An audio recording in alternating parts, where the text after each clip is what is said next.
ఓం శాంతి. భగవంతుని సహాయం ఎలా లభిస్తుంది? భగవంతుడా, నాకు శక్తినివ్వు అని అడగకూడదు. భగవంతుని నుండి శక్తిని తీసుకోవలసి ఉంటుంది. నాకు శక్తినివ్వు, కాంతినివ్వు అని సూర్యుని అడుగుతామా? లేదు కదా. సూర్యకాంతిలో లేదా ఎండలో కూర్చుంటే సహజంగానే మనం వాటిని గ్రహిస్తాము.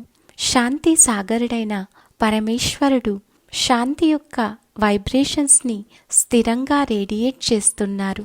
మనం వాటిని ఎంతగా గ్రహించి స్వయంలో ధారణ చేసుకుంటూ ఉంటే అంతలా మనకు అనుభవం అవుతూ ఉంటుంది. అలా కాక రోజుకి 10 సార్లు భగవంతుడా శక్తినివ్వు అని అడిగితే అది జరిగే పని కాదు.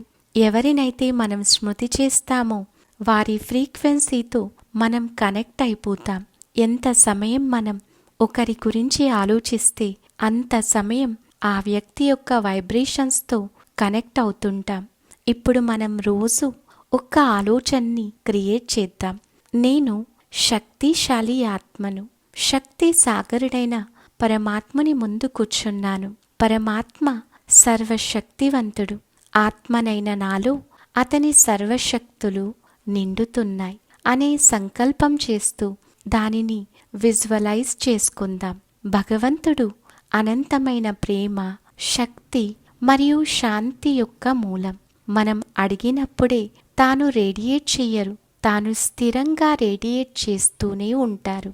మనం ఎప్పటి వరకైతే ఆత్మిక స్థితిలో కూర్చొని తన నుండి శక్తులను తీసుకొని స్వయంలో నింపుకోమో అంతవరకు మనం తీసుకునేందుకు పాత్రులుగా అవ్వం.